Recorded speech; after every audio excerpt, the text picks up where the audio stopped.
All right, welcome everybody to the Friday seminar. Before Carl is going to introduce our speaker for today, I want to acknowledge again that our campus is on the ancestral lands of the Dina people of the lower Tanana River. And Carl is going to give an introduction of Sarah Stamps. Thank you. We're very happy to have a distinguished lecturer in what is called the CIG Computational Infrastructure for Geodynamics. They've sponsored a series of lectureships, and CIG is devoted to basically promoting training and software development for codes in the geosciences.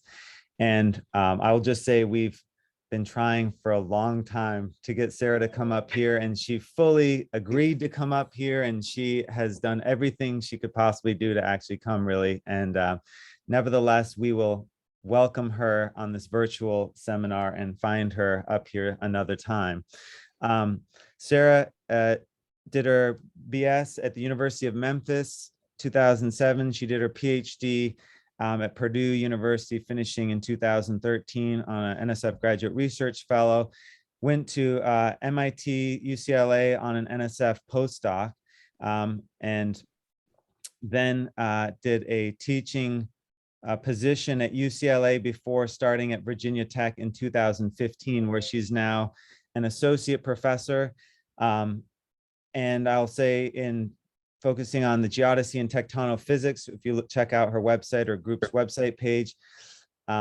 She also last year was awarded an NSF Career Award with the title of Volcano-Tectonic Interactions During Early Phases of Continental Rifting. And so it looks like her talk today will touch on that. And also wanted to say she's extremely active in equity, diversity, inclusion opportunities within her campus, NSF wide. And you know, I'm sure is a voice and on those matters that you can talk to as well, perhaps outside of this. So we will, without further ado, Sarah, thank you for coming, and we look forward to your talk. Thank you so much, Carl. I'd also like to acknowledge that I'm presenting this talk from Blacksburg, Virginia, where we cannot separate the history of colonialism, slavery, and the forced removal of the traditional custodians of this land, the Tutelo-Monacan nations. We pay respect to the Tutelo-Monacan nations and the former enslaved people who live in this area. And thank you, Carl and Ronnie, for introducing me. My pronouns are she, her, and I'm happy to be giving this presentation, although by Zoom, would rather it have been in person. But it's about clues about the breakup of the African continent. And this is part of the CIG lectureship that I was privy to hold for a few years. So this work was funded, has support from the National Science Foundation as well as National Geographic Society. We've received technical support from UNAFCO, and also we've utilized tools from the Computational Infrastructure for Geodynamics as well. This particular work that I'll present today has contributions from Dr. Ella Faraha Saria from RT University in Tanzania, Corne Creamer at the University of Nevada, Reno, my former PhD student, Tahiri Rajaonarison, who's now at the University of Antananarivo as a researcher, my colleague Gerard Rambalamanana, and Rui Fernandez in Portugal. In the background is a photo of one of our GNSS stations. It's a campaign site in northern Madagascar, which is one of the velocities that's going to be used in some of the work that I'll show you today.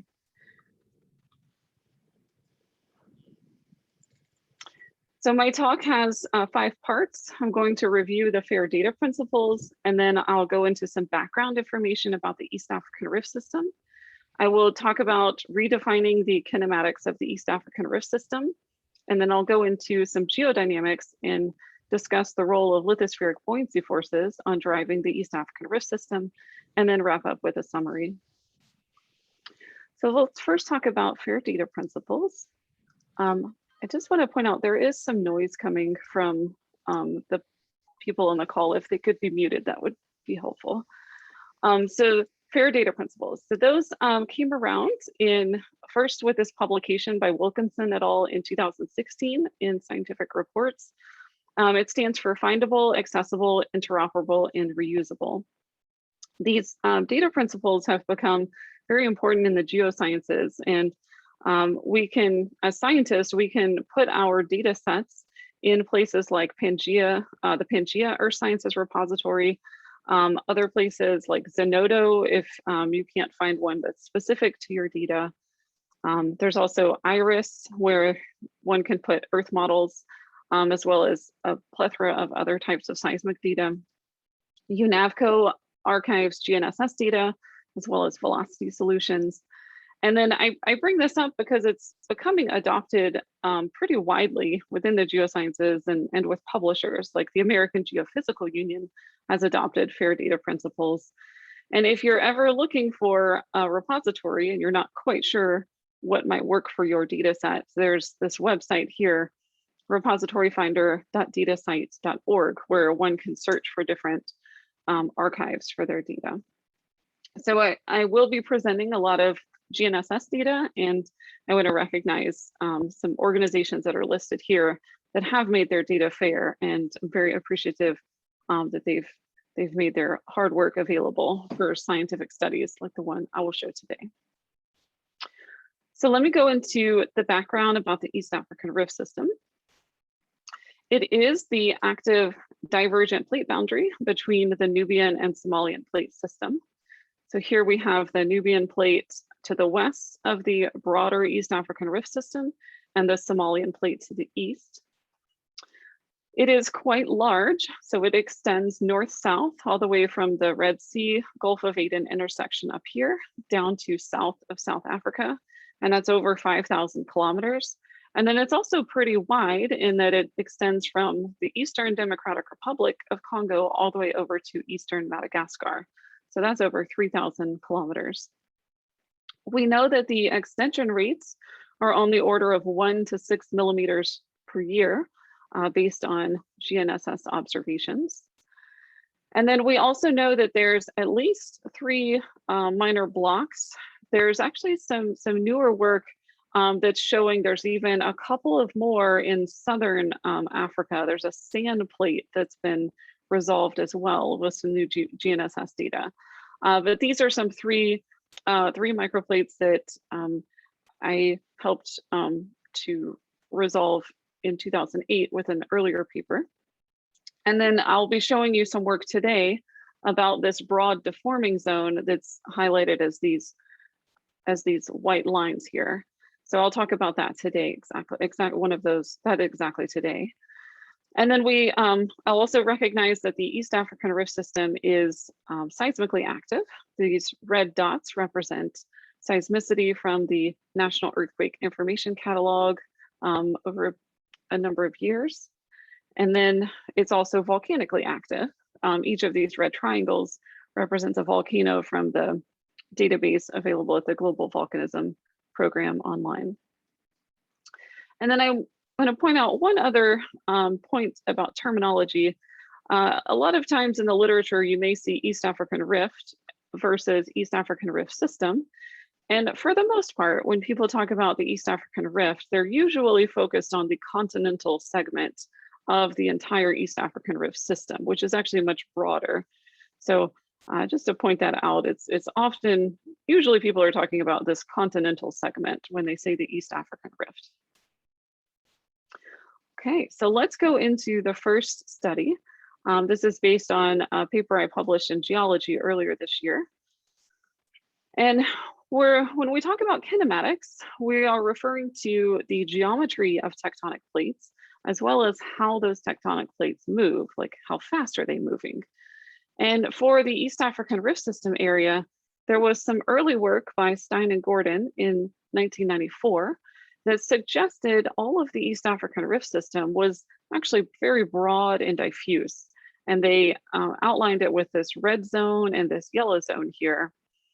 But then a few years later, Chris Hartnedy in 2002 suggested a different model for the rift system. He said that based on the distribution of seismicity, which is the gray bands, he said that there are rigid plates or rigid blocks that are bounded by zones of localized seismicity. And so those were some early ideas about the rift system. And the way that we can differentiate between these two models is by using actual in situ observations of surface motions.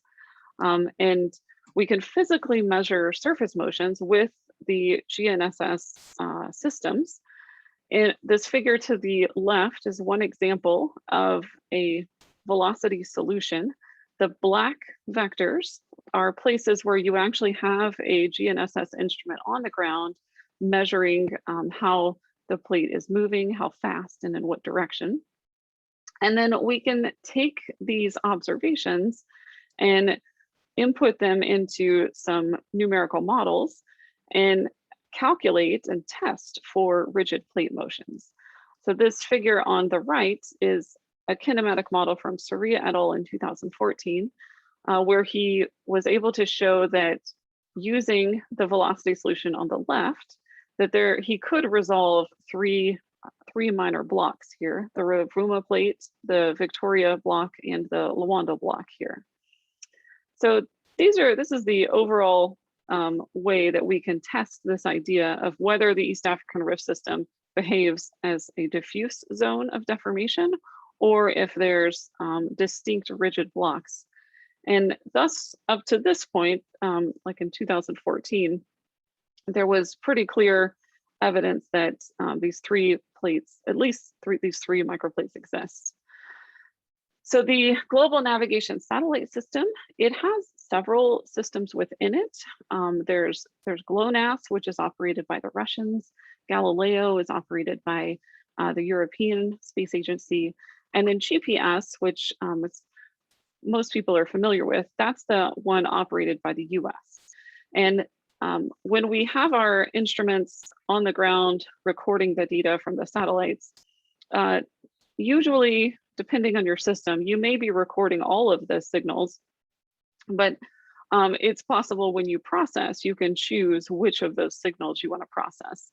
So for the rest of this talk, I'm only going to focus on GPS because that is the only data that I processed for these for the following scientific work. So this image is an example diagram of what GPS satellites might look like orbiting the Earth, and that is the system that I've used for this work. The GPS system is, again, operated by the US military.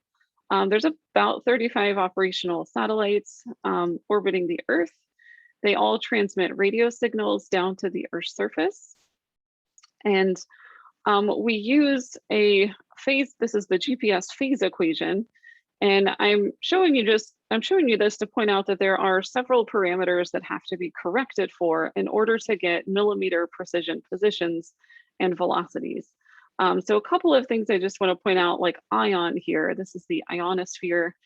The signal passes through the Earth's ionosphere, and even though it's essentially electrons, there's enough electrons out there that it can slow down the signal coming from the satellites. So there has to be some correction for that.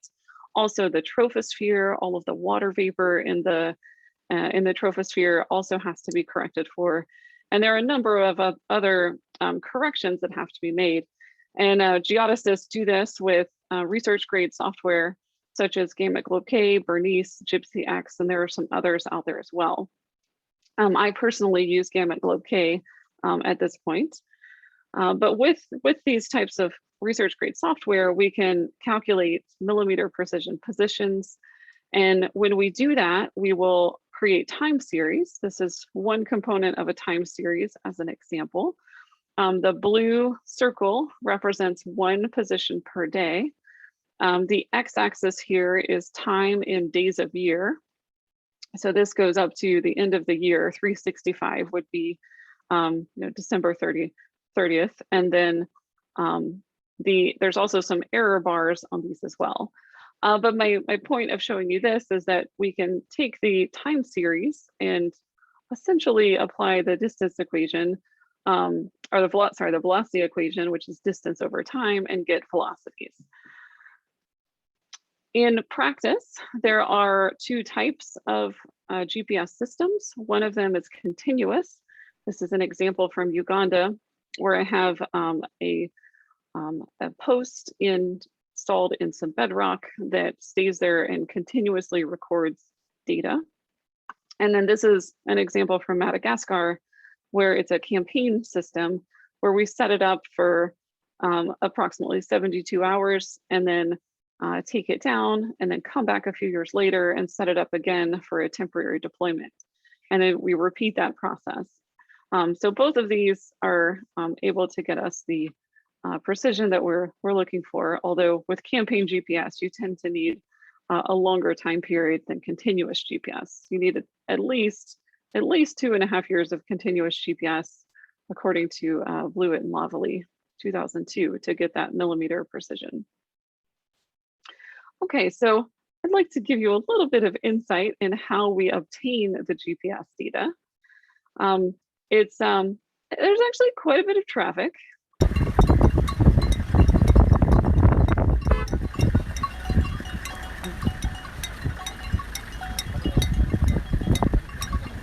This is us trying to get to a place in Tanzania.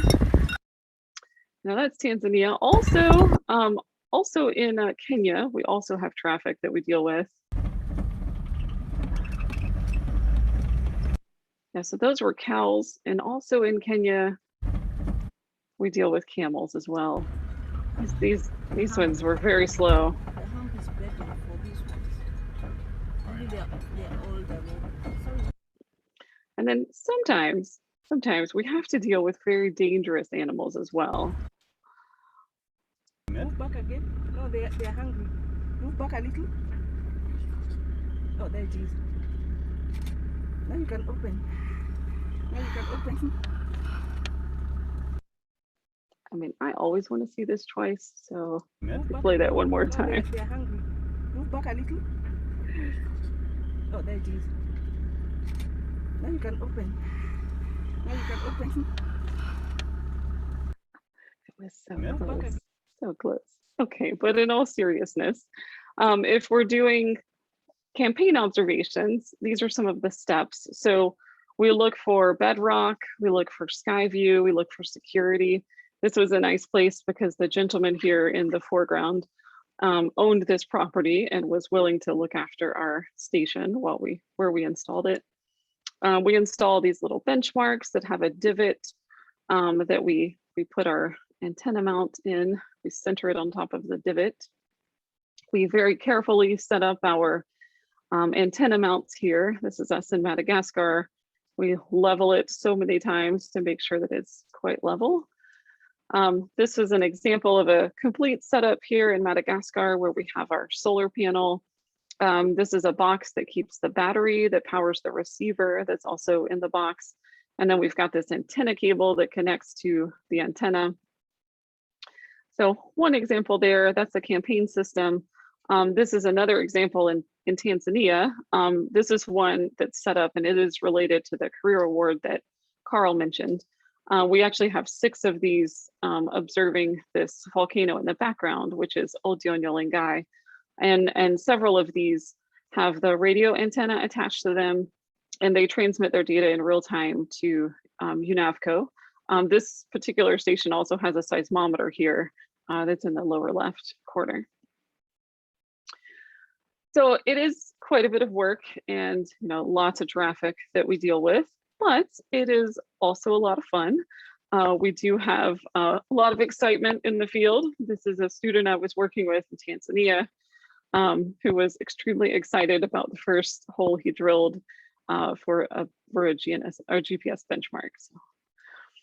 All right, so some questions that are open that I address in this presentation here that also is related to the GPS data that we're collecting. These 2 questions listed here. So where is the Lawandle-Somalia plate boundary, particularly passing through Madagascar? So this image on the left is from a kinematic model in 2013. And note that there's no real prediction of the Lawandle plate in this model, because at the time there was really only one GNSS station or GPS station in Madagascar that was used to constrain this model. And there's quite a bit of uncertainty about this boundary here. And then Some work that I did in 2018 to create a geodetic strain rate map for this area led us to the conclusion that the rate of the Somalian plate here might be a bit faster than what is shown in this model. So I also was asking the question of how fast is the Somalian plate rotating, given some new data that's available. So let's talk a little bit about Madagascar, because the hypothesized Lawandle-Somalia plate boundary was going straight through the middle of Madagascar. And Madagascar is actually pretty tectonically active. It doesn't get a lot of attention, but there is some activity going on.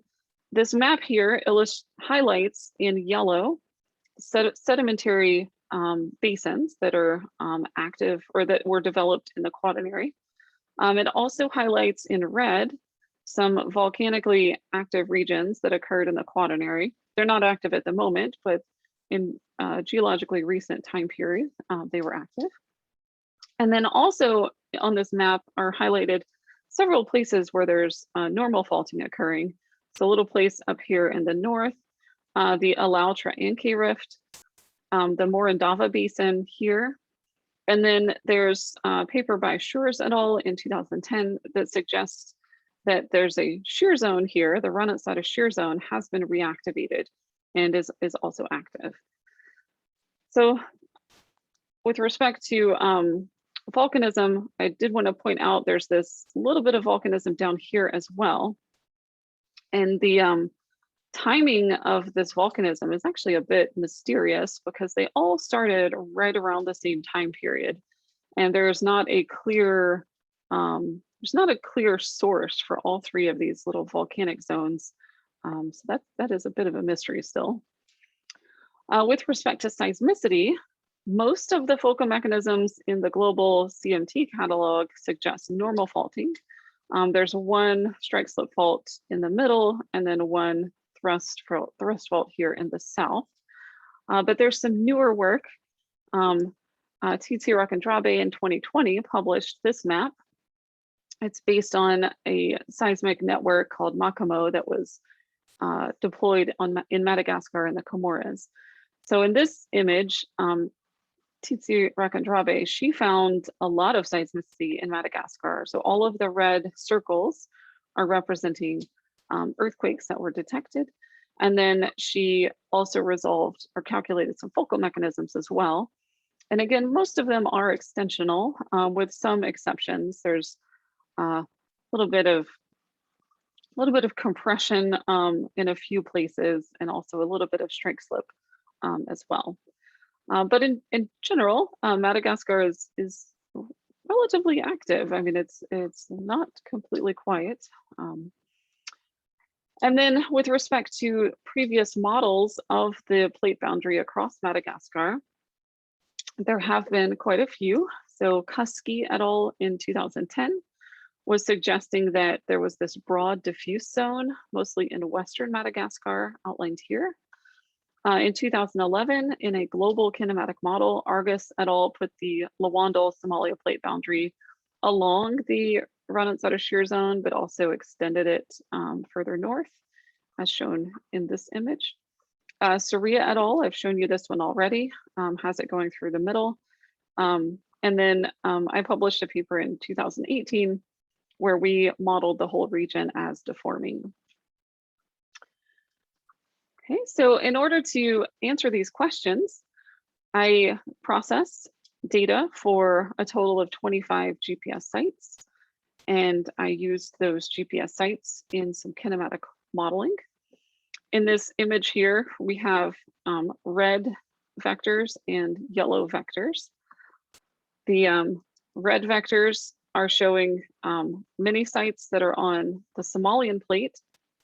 So there were 16 continuous GPS that were already assumed to be on the Somalian plates that are also shown here. And then on Madagascar itself, we had 5 episodic GPS and then 3 continuous sites on Madagascar.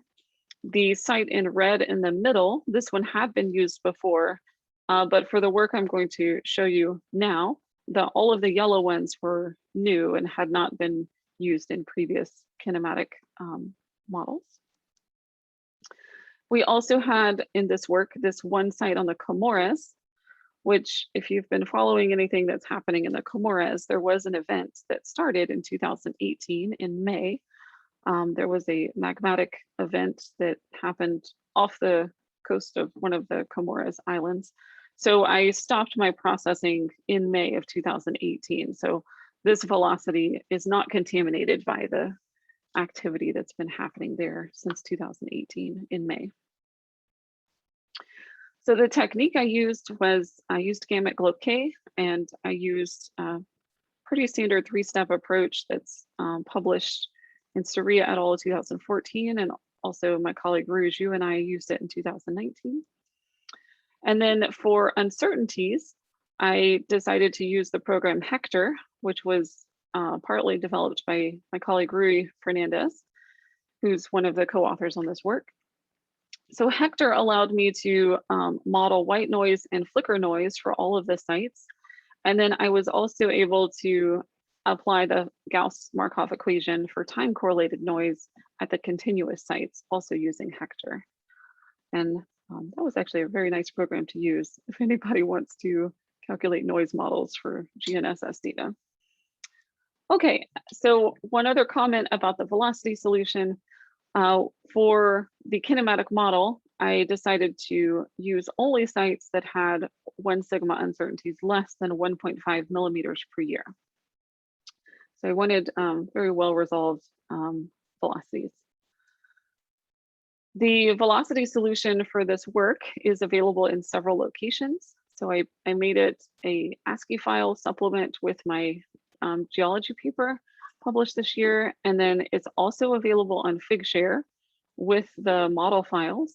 And then it's also available in a GMT PS Velo format at UNAVCO. And this is a link where if a scientist wants to submit their velocity solution to UNAVCO, they put them here, although the FTP is changing. So that is being phased out. That will probably change.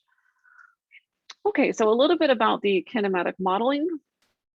I used a program called TDefNode, which is openly available at this website here. TDefNode is designed to simultaneously estimate angular velocities of elastic blocks and fault locking. And the diagram over here on the left is an example where the blue represents the blocks, and then the red lines represent the faults that connect the blocks. So for this particular project, I chose to use freely slipping block boundaries, given the low relative block velocities across the plates or across the blocks. And then I was strictly solving for angular velocities using a linear inversion of the GPS velocities. So I didn't do the fault locking component of TDefNode. I was only looking for rigid plates and solving for the angular velocity vectors. For the kinematic block modeling, I did make everything completely open. You can get all of the input files and output files for this model on Figshare, and it has its own citation. And then for these particular blocks, there are 4 blocks that are constrained by, or sorry, 3 constrained by Soria et al. 2014. The Nubia plate is fixed. And then we focus on the Lawando microplate and the Somalian plate. So these, there were several experiments that I will explain now about these microplates and the Somalian plate. Okay, so in order to test some hypotheses and answer the questions, I first needed to develop a base model of the Somalian plate motions. So to do that, I used velocities that were clearly on the Somalian plates, and that selection of sites is shown here on this map. I calculated the statistics for this particular model. I did the reduced chi-square, the weighted root mean square, and the normalized root mean square following the CAFRE 2005. And in order to, so that's my base model. These are the base model statistics up here. For in order to compare and test if Madagascar moves rigidly with the Somalian plates, I added all of the sites on Madagascar and ran the model again and found that all of the statistics degraded. The reduced chi-square was larger, the weighted root mean square was larger, and the normalized root mean square was larger. So that suggested that Madagascar as a whole is not consistent with Somalian plate motion.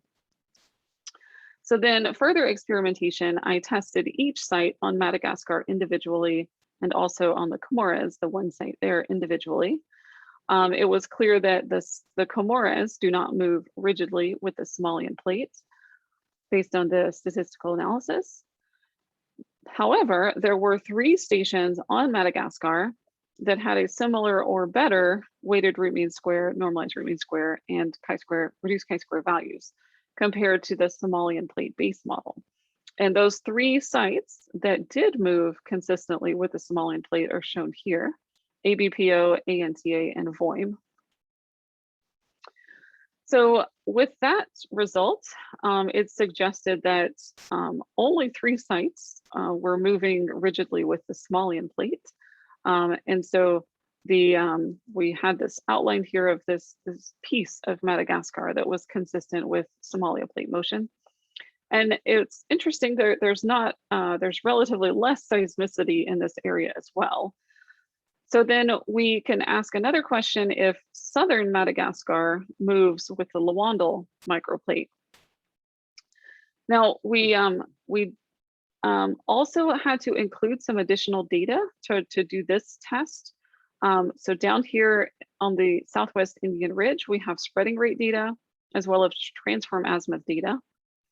So I include that geologic data in order to constrain the motion of the Lawandle microplate. And I also use the F-test, which was, I believe the first time it was applied to tectonic plates was Stein and Gordon in 1994. But the F-test allows us to determine if, by adding an additional parameter to our model, so in this case, adding another plate or another block, it allows us to determine that if the statistics improve, is it due to random chance, or is it actually warranted to include that additional block? So I included the geologic data, and then I tested having the 2 stations in southern Madagascar move with the Lawandle plate and applied the F-test. And indeed, when we include the Lawandle microplate, we do get an improvement in fit, and then it is also statistically significant according to the F-test. So on the figure to the left is a model without the Lawandle microplate, and the model to the right is showing the inclusion of the Lawandle microplate. And the Somalia plate Euler pole is located as this red star, and the Lawandle microplate Euler pole is this yellow star here. So the experiment suggests that indeed the Lawandle plate exists, and that the boundary passes through where the Ranat-Sar shear zone exists today. So a summary of the kinematics here is that we found that the Somalian plate actually does move faster than previous estimates. In the Somalian plate motion is represented by these red vectors here. We also have a better constraint on the Lawandle Somalia plate boundary in southern Madagascar, and we have a good constraint on its angular rotation rate. We found that southern Madagascar moves with the Lawandle microplate, and the Lawandle microplate is shown as the movement is represented by these yellow vectors. And then also new that came out of this particular project was this 600-kilometer wide diffuse zone that exists between the Rovuma plate, and it encompasses Comores and parts of northern and central Madagascar. So Madagascar is slowly breaking up according to this work. We've got one piece moving with Somalia, a deforming zone, and then a piece moving with the Lawandle microplate. So I'm going to now discuss some geodynamics.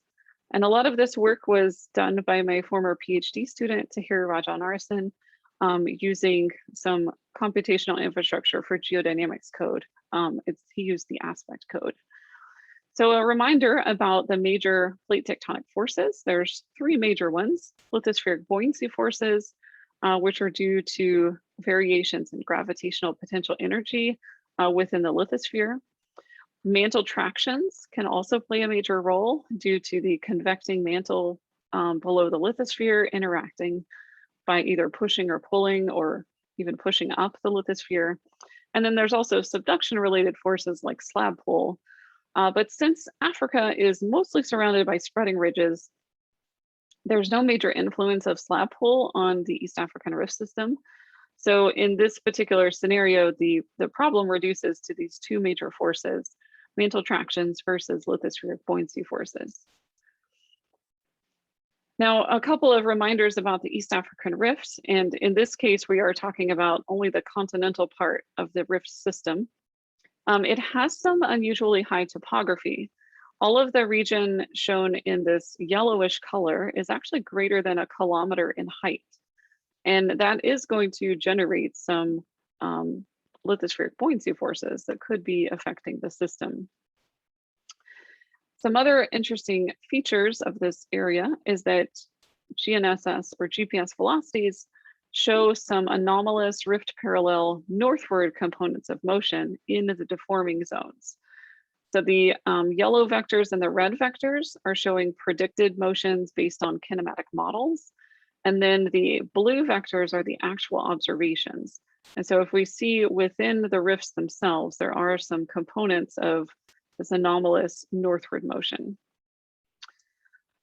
The driving forces of east-west extension is pretty highly debated. There's been kind of two camps over the years.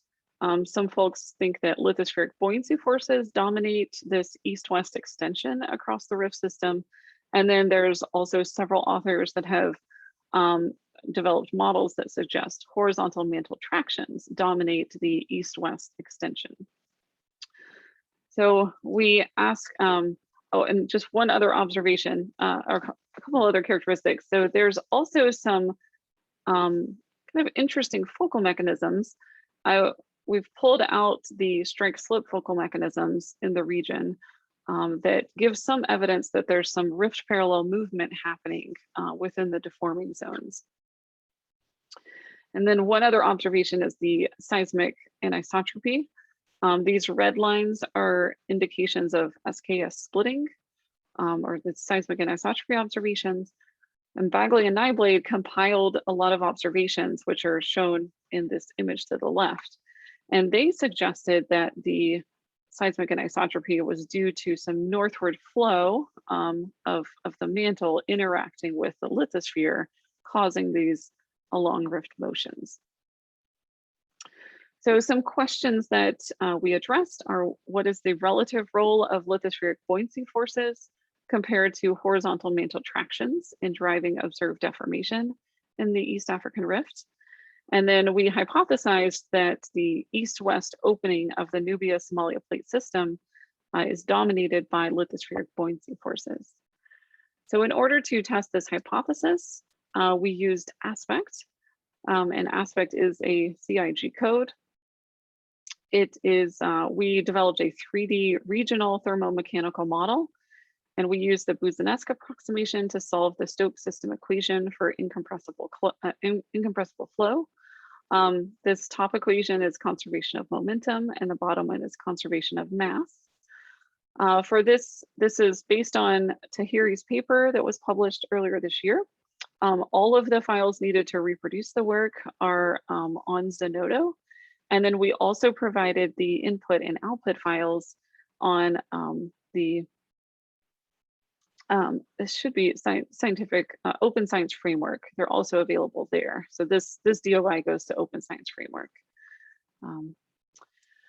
Okay, so this particular approach, we with all numerical models, you do need to make some assumptions. For this one, I'll show you all of them that we did. So first we had synthetic lithospheric thickness. This map shows the thickness of the lithosphere that was imposed in the model. The cratons are the dark blue areas. Those were 150 kilometers thick. The eastern branch and also other regions that are orange, those are 70 kilometers thick. The western branch was a bit thicker at 90 kilometers thick. The mid-oceanic ridges in red, these were 50. And then everywhere else in the mobile belts was 100 kilometers thick. These estimates were derived from seismic velocity seismically constrained models of lithospheric thickness, like the Fishwick model from 2010, and then also Litho 1.0. So that's where these numbers were coming from. We had topography imposed. We used eTopo 1, which is Amante et al. 2009. Here, the red represents higher topography regions and blue is lower elevation regions. There's a second order polynomial interpolation at the surface in order to accommodate, so that accommodated deformation at the surface of the entire mesh is minimized. And we're trying to minimize the distortion of these finite element meshes. Some other assumptions are thicknesses of different layers in the model. So the crustal thickness is from crust 1.0, and there's a variable upper, middle, and the lower crust. And these images on the right are this A is upper crust, B is the middle crust, so the lower depth of the middle crust, and then C is the lower depth of the lower crust. We also had crustal density variations. So for each layer of the crust, there were variations in density, all from crust 1.0. We also had laterally variable lithospheric mantle density. So we calculated isostatic compensation down to 100 kilometers depth by varying the density within the lithospheric mantle. And so this map here shows the vertically integrated and averaged density of the lithospheric mantle. Below the lithospheric mantle, or below 100 kilometers actually, everything was 3,300 kilograms per meters cubed. So then another assumption is that the temperature in the lithosphere was conductive, and then below the lithosphere, it increased adiabatically. So for the cratonic domain here we had a thick craton at 150 kilometers. We implemented the Chapman 1986 equation for a conductive geotherm. So that's the curved line here. And then below that, the temperature increases adiabatically. For a rift domain, here this is 50 kilometer thick rift domain. So it's conductive geotherm down to the base of the lithosphere, and then it increases adiabatically below that. Several of the parameters implemented are shown in this table here. And then for the rheology, we applied nonlinear rheology.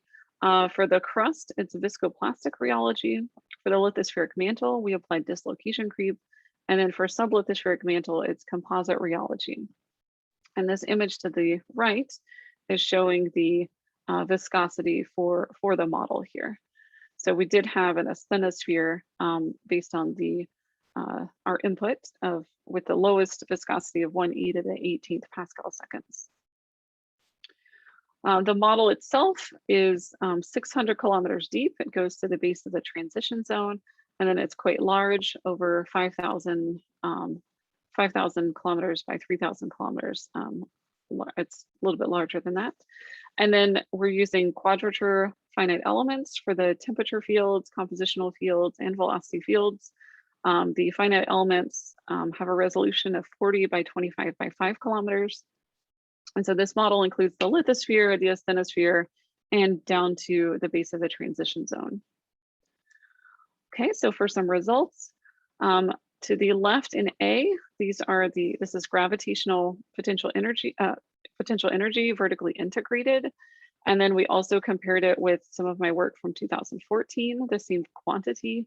So the lithospheric buoyancy forces do arise from variations in gravitational potential energy, which produces, so that's what's shown here. And the range is quite similar from this earlier work. Here I show predicted velocities. In A, it's the rigid block motion only. And then in B, it's the deforming zones only. And what we found was pretty clear is that the rigid block motion could be constrained or could be predicted quite well with just lithospheric buoyancy forces. But the internal deforming zones did not have a good fit with simply lithospheric buoyancy forces driving the system alone. We also calculated dynamic strain rates and compared with my strain rate model from 2018 and found in C here are the residuals.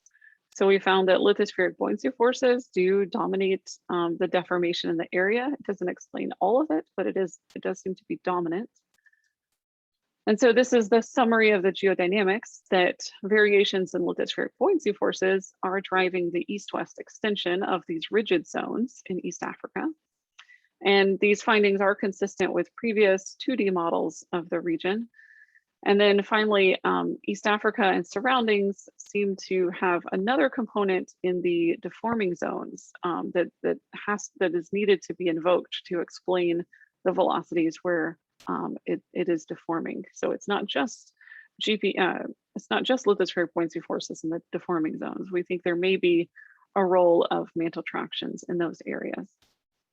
And so my final conclusions here, I showed you some new kinematic constraints on plate motions across the East African rift system. I showed you that variations in lithospheric buoyancy forces drive the east-west extension that result from rigid block rotation. And there could very well be a role for horizontal mantle tractions within the deforming zones. So thank you very much. I'll be happy to take questions now. Thank you, Sarah. That was great. Yeah, lots of virtual applause. Oh, I see it now. Thank you for the virtual applause. Does anybody have any questions? Just ask. I think we're few enough that you can just unmute and ask your question.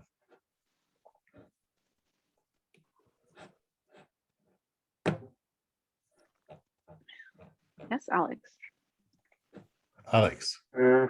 Thank you, first of all, for the presentation, Sarah. It was really nice. I have a question on the first part of the presentation, mainly on when you try to explain the Somalian and Nubia plate movement. And I think it's mainly technically related. I see you used G-block gamut. So did you do like relative positioning for your study? Did I do relative positioning? Yeah, like baseline processing. Oh, baseline processing. Yeah, I used baseline. I did. Yeah. Mm-hmm. And then how do you constrain one of the plates to be stable? Because I think that's an assumption as well that you did, right? You had one of them saying this is fixed. And with respect to that, you explain the movement of the other plates. Mm-hmm. Yeah, I fixed Nubia. I fixed the Nubian plate. Mm-hmm. Based on which assumptions? Like you just took one epoch on the GNSS stations on that plate and said, okay, from then on everything is fixed, or how do you actually make this assumption and constrain one plate? Okay, so in TDEFNO, the way it works is you have a geometry for the particular block, and then you can assign an angular velocity vector to that entire block. So in TDEFNode, I assign 0, 0, 0 to Nubia. That's how I do it in that approach. Okay, and you do that at a specific epoch in time, right?